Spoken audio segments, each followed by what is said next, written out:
अक्टूबर के बाद से पाकिस्तान ने एक ही रट लगा रखी है कि गाजा पट्टी में जो युद्ध चल रहा है उस पर विराम लग जाना चाहिए, लेकिन पाकिस्तान को एक गजब की चोट लगी है, गाजा पट्टी भूल गया है।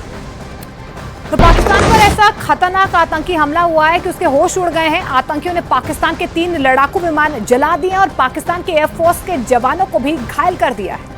फिर भी पाकिस्तान की आर्मी अपनी बहादुरी के डींगे हाँक रही है। पाकिस्तान और अफगानिस्तान के बीच तनाव चल रहा है और ऐसे में तालिबान ने मियांवाली की हवाई पट्टी को गाजा पट्टी बना दिया।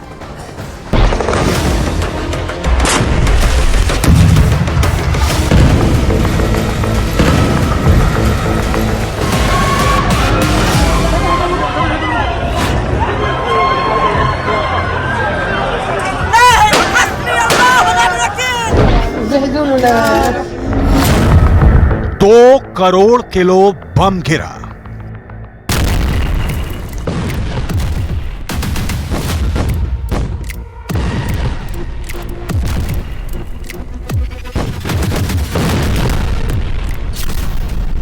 गाजा में परमाणु हमले जैसी तबाही।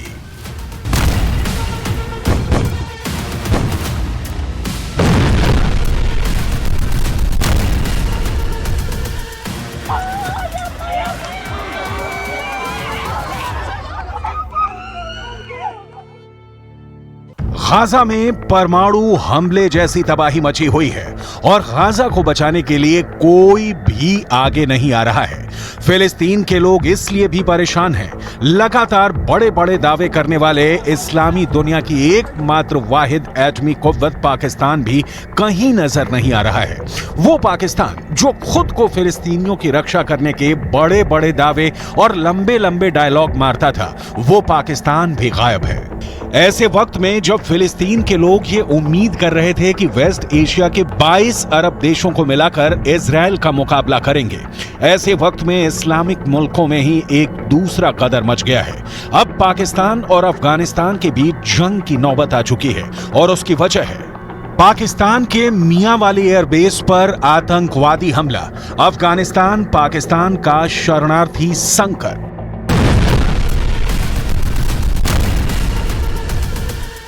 पाकिस्तान के लिए शनिवार का दिन बहुत शर्मनाक दिन साबित हुआ,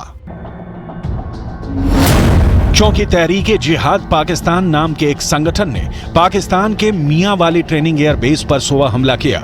9 फिदाइन हमलावरों ने एयरबेस पर अटैक किया। इस हमले में पाकिस्तान के 3 लड़ाकू विमान जला दिए गए और पाकिस्तान एयरफोर्स के जवानों का कत्ल कर दिया गया।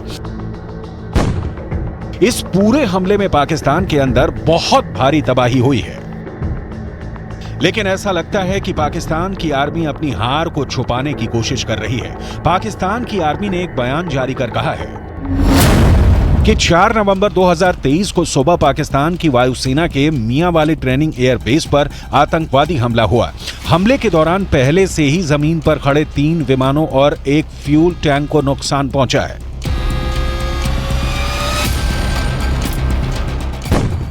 पाकिस्तान पर 24 घंटे में यह लगातार दूसरा बड़ा आतंकी हमला है, क्योंकि शुक्रवार को ही बलूचिस्तान में घात लगाकर किए गए हमले में 14 पाकिस्तानी सैनिक मार दिए गए थे। जब पाकिस्तान ने परमाणु परीक्षण किए थे तब हमास भी पाकिस्तान की बहुत तारीफ कर रहा था, लेकिन अब फिलिस्तीन की सुरक्षा के दावे करने वाला पाकिस्तान सिर्फ जुबानी जमा खर्च करके ही काम चला रहा है। फिलिस्तीन और इजराइल के नाम पर पाकिस्तान के एक्सपर्ट सिर्फ जहर ही उगलते रहे हैं। और जरा अपने दुश्मनों से सीखिएगा। 1948 में जब इस्राइल की रियासत बनती है और उसके बाद गोल्डा मेयर, एक यहूदी औरत जो उनकी प्राइम मिनिस्टर बहुत मशहूर, उससे एक अखबारी जर्नलिस्ट ने इंटरव्यू लिया।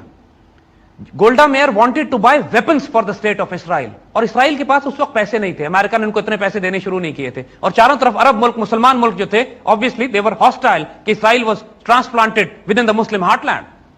तो इस्राइल को अपने दफा के लिए वेपन्स चाहिए थे। तो उस जर्नलिस्ट ने गोल्डा मेयर से कहा कि आप अपना सारा बजट असलहे की खरीदारी पर खर्च कर रहे हैं, क्यों? कि कौमें भूखी तो रह सकती हैं, लेकिन अपने दिफा के लिए, अपनी इज्जत और आबरू की हिफाजत के लिए हथियारों पर कॉम्प्रोमाइज नहीं करना चाहिए। लेकिन आज की हालत यह है कि पाकिस्तान और अफगानिस्तान खुद ही आपस में लड़ रहे हैं।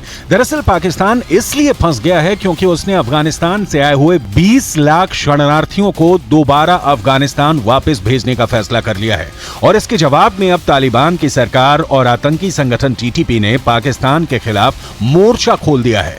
तोरखाम बॉर्डर पर पहले से तनाव के हालात हैं और अब शरणार्थियों वाले मुद्दे ने दोनों देशों के बीच युद्ध जैसे हालात बना दिए हैं। दूसरी तरफ गाजा के अंदर खूनी गदर मचा हुआ है। 7 अक्टूबर से 1 नवंबर तक गाजा पट्टी के अंदर इजराइल 18,000 टन बम गिरा चुका है। एक टन में 1,000 किलोग्राम होते हैं। इस तरह से अगर 18,000 टन को किलोग्राम में बदलें तो यह संख्या आती है करीब 1 करोड़ 80 लाख। यानी 29 दिनों के युद्ध में इजराइल गाजा पर करीब 2 करोड़ किलोग्राम के बम गिरा चुका है।